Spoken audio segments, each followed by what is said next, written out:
പ്രിയപ്പെട്ട കർഷക സുഹൃത്തുക്കളെ, ഞാൻ നിതീഷ് തൊള്ളത്തുവേൽ നെറ്റ്സർഫിന്റെ വളപ്രയോഗത്തിന്റെ പുതിയൊരു വീഡിയോയിലേക്ക് ഏവർക്കും സ്വാഗതം. ഇന്ന് നമ്മളുള്ളത് കാസർഗോഡ് ജില്ലയിലെ കരിവള്ളൂർ പലിയേരി എന്ന് പറയുന്ന ഒരു പ്രദേശത്ത് പ്രിയപ്പെട്ട സുമിത് സാറിന്റെയും ഭാസ്കരേട്ടന്റെയും കൂടിയാണുള്ളത്. നമ്മുടെ ഒരു വളപ്രയോഗം ഒരു 130 കവുങ്ങിലേക്കും ഏകദേശം ഒരു 25 തെങ്ങിലേക്കുമാണ് നമ്മൾ ഇന്നിവിടെ ചെയ്യാൻ വേണ്ടി പോകുന്നത്. അപ്പോൾ രണ്ടിന്റെ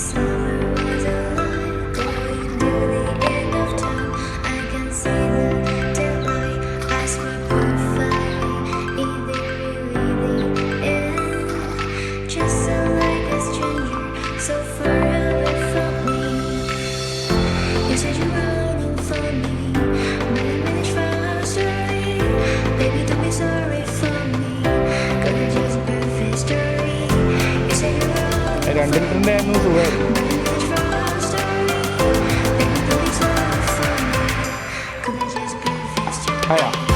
നമുക്കറിയാം, നെറ്റ്സർഫിന്റെ വളപ്രയോഗത്തെ കുറിച്ച് നമ്മൾ എപ്പോഴും പറയുന്നതാണ്. കഴിഞ്ഞ 25 വർഷക്കാലമായിട്ട് ഇന്ത്യയിൽ പ്രവർത്തിക്കുന്ന ഒരു കമ്പനിയാണ്. ഇന്ത്യൻ ഗവൺമെന്റിന്റെ അംഗീകാരത്തോടു കൂടി, അഗ്രികൾച്ചർ യൂണിവേഴ്സിറ്റിയുടെ അംഗീകാരത്തോടു കൂടി ലോകത്തിലെ തന്നെ 80ലധികം രാഷ്ട്രങ്ങളുടെ ജൈവ കാർഷിക സംഘടനയായ ഇക്കോസെർട്ടിന്റെ അനുമതിയോടുകൂടി പ്രവർത്തിക്കുന്ന 24ലധികം സംസ്ഥാനങ്ങളിൽ വിതരണം നടത്തുന്ന ജൈവ കാർഷിക സംസ്കാരത്തെ പ്രോത്സാഹിപ്പിക്കുന്ന ഒരു കമ്പനിയാണ് നെറ്റ്സർഫ് എന്ന് പറയുന്നത്. അതിൻ്റെ ഒരു ഡിപ്പാർട്ട്മെന്റിന്റെ ബയോഫിറ്റിന്റെ ഉൽപ്പന്നങ്ങളാണ് ഇന്ന് നിങ്ങൾക്ക് മുന്നിലേക്ക് പരിചയപ്പെടുത്തുന്നതും ഇന്ന് ഈ ഒരു തോട്ടത്തിലേക്ക് ഉപയോഗിക്കാൻ വേണ്ടി പോകുന്നതും. നമുക്കറിയാം, സസ്യങ്ങൾക്ക് അടിസ്ഥാനപരമായിട്ട് വേണ്ട 3 ഘടകങ്ങളാണ്. അത് ലോകത്ത് എവിടെ പോയി കഴിഞ്ഞാലും ഏത് സസ്യങ്ങൾക്കും വേണ്ടത് 3 ഘടകങ്ങളാണ്. അതിൽ ഒന്നാമത്തെ ഘടകങ്ങളാണ് മൂലകങ്ങൾ എന്ന് പറയുന്നത്. അതിൽ മൂലകങ്ങളെ 3ആയി തരംതിരിച്ചിരിക്കുന്നു: പ്രധാന, ഉപപ്രധാന, സൂക്ഷ്മ മൂലകങ്ങൾ. അതിൽ വരുന്ന പ്രധാന മൂലകങ്ങളാണ് NPK, യൂറിയ, മഷൂറി, പൊട്ടാഷ് എന്ന് പറയുന്നത്. അപ്പോൾ ആദ്യമായി തന്നെ ഇതിലേക്ക് നമ്മളിവിടെ ഉപയോഗിക്കാൻ വേണ്ടി പോകുന്നത് നൈട്രജനാണ്. നമുക്കറിയാം, നൈട്രജൻ എന്ന് പറയുന്നത് 78% അന്തരീക്ഷത്തിലുള്ളതാണ്. ഈ അന്തരീക്ഷത്തിലുള്ള നൈട്രജനെ നൈട്രേറ്റ് ആക്കി മാറ്റി സസ്യത്തിന് എത്തിച്ചു കൊടുക്കാൻ വേണ്ടി പറ്റുന്ന മൊബിലൈസിങ്, ഫിക്സേറ്റിംഗ്, അസിറ്റോബാക്ടർ ബാക്ടീരിയകളെയാണ് നമ്മൾ ഇതിലേക്ക് അപ്ലൈ ചെയ്യാൻ വേണ്ടി പോകുന്നത്. നമ്മൾ ഓൾറെഡി ഇവിടെ 200 ലിറ്ററിൻ്റെ ബാരലിലേക്ക് 200 ലിറ്റർ വെള്ളം നിറച്ച് വെച്ചിരിക്കുകയാണ്. അതിലേക്കാണ് ഇത് ആഡ് ചെയ്യാൻ വേണ്ടി പോകുന്നത്. ഇപ്പോൾ പ്രിയപ്പെട്ട സുമിത്തേട്ടനാണ് ഇത് ആഡ് ചെയ്യുന്നത്. അപ്പോൾ ഇത് 200 ലിറ്ററിലേക്ക് 400 ml എന്ന രീതിയിലാണ് നമ്മൾ ആഡ് ചെയ്യുന്നത്. പൊട്ടിക്കേണ്ടി വരും.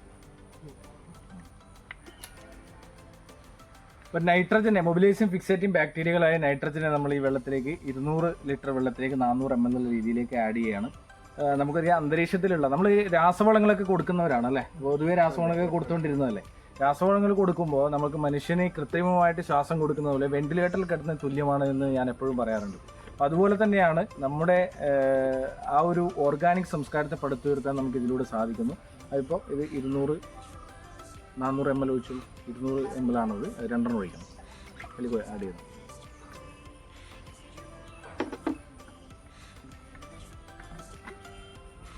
ഇത് ഉപയോഗിക്കുന്നതിലൂടെ നാച്ചുറലായിട്ട് സസ്യത്തിന് ആവശ്യമായ ഘടകങ്ങളെല്ലാം ലഭിക്കുന്നു എന്നുള്ളതാണ്. അതിൽ ആദ്യത്തെ പ്രധാനപ്പെട്ട ഒരു ഘടകമാണ് നൈട്രജൻ എന്ന് പറയുന്നത്. നൈട്രജൻ നമ്മൾ 400 ml എന്നുള്ള രീതിയിലേക്ക് ഈ വെള്ളത്തിലേക്ക് ആഡ് ചെയ്തിരിക്കുകയാണ്.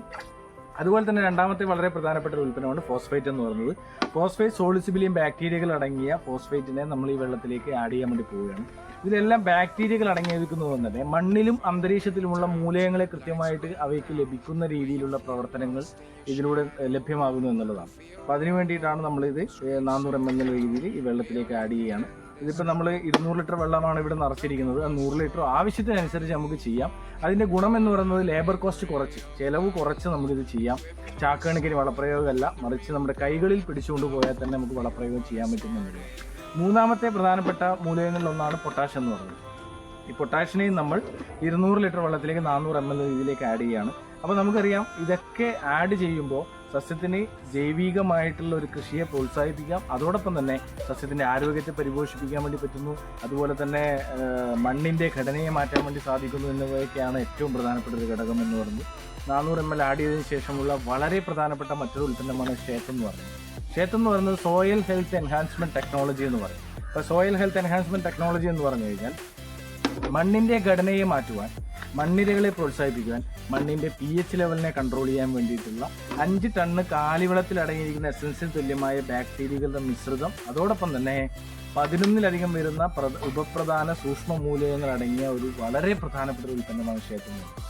ഷേത്ത് ഉപയോഗിക്കുന്നതിലൂടെ സസ്യത്തിന് ആവശ്യമായ പ്രതിരോധശേഷിയെ, നാച്ചുറലായിട്ടുള്ള പ്രതിരോധശേഷിയെ വീണ്ടെടുക്കാൻ, പ്രകൃതിദത്തമായിട്ട് എല്ലാ സസ്യങ്ങൾക്കും ഒരു പ്രതിരോധ ശേഷിയുണ്ട്. ആ പ്രതിരോധ ശേഷിയെ വീണ്ടെടുക്കാൻ വേണ്ടി സാധിക്കും. അതോടൊപ്പം തന്നെ മണ്ണിൻ്റെ pH ലെവലിനെ ഇപ്പം ഏറ്റവും കൂടുതൽ നമ്മൾ പ്രോബ്ലം ഉള്ളത് മണ്ണിൻ്റെ pH ലെവൽ കൺട്രോൾ ചെയ്യാതിരിക്കുക എന്നുള്ളതാണ്. ആ മണ്ണിൻ്റെ pH ലെവലിനെ കൺട്രോൾ ചെയ്യാൻ വേണ്ടി പറ്റുന്നു. അതുപോലെ കുമ്മായം ഉപയോഗിക്കാതെ തന്നെ നമുക്ക് ഇതിലൂടെ ഒരു കാർഷിക ഘടനയെ വരുത്താൻ വേണ്ടി സാധിക്കുന്നു എന്നുള്ളതാണ്. അതോടൊപ്പം തന്നെ മറ്റൊരു വളരെ പ്രധാനപ്പെട്ട ഒരു ഉൽപ്പന്നമാണ് സ്റ്റിംറിച്ച് എന്ന് പറയുന്നത്. ഇത് റൂട്ട് ടു ഫ്രൂട്ട് ആയിട്ടുള്ള ഒരു ഉൽപ്പന്നമാണ്. ഇത് സസ്യങ്ങളുടെ വേരിനെ മുതൽ കായയുടെ സൈസിനെ വരെ സ്വാധീനിക്കുന്ന ഒരു ഉൽപ്പന്നമാണ് നമ്മുടെ സ്റ്റിംറിച്ച് എന്ന് പറയുന്നത്. ഈ സ്റ്റിംറിച്ചിനെ നമ്മൾ 400 ml എന്നുള്ള രീതിയിലേക്ക് ആഡ് ചെയ്യുന്നു. വെളുത്ത വേരുകളെ പ്രോത്സാഹിപ്പിക്കുന്നു, കായയുടെ സൈസിനെ സ്വാധീനിക്കുന്നു. അങ്ങനെ തുടങ്ങി നിരവധിയായിട്ടുള്ള ഗുണങ്ങൾ സ്റ്റിംറിച്ചിലൂടെ ഉണ്ടാകുന്നു. ഒരേ സമയത്ത് പൂക്കുന്നു, ഒരേ സമയത്ത് കായ്ക്കുന്നു, വിളവെടുക്കൽ നമുക്ക് ഒരേ സമയത്ത് ചെയ്യാൻ വേണ്ടിയിട്ട് പറ്റുന്നു എന്നുള്ളതാണ് ഇതിൻ്റെ ഏറ്റവും വലിയ പ്രത്യേകത. ഇത് നമ്മൾ ഈ 5 ഉൽപ്പന്നങ്ങൾ ഓൾ പ്രോബ്ലം വൺ സൊല്യൂഷൻ എന്നുള്ള രീതിയിലാണ് ഇത് ഉപയോഗിക്കുന്നത്.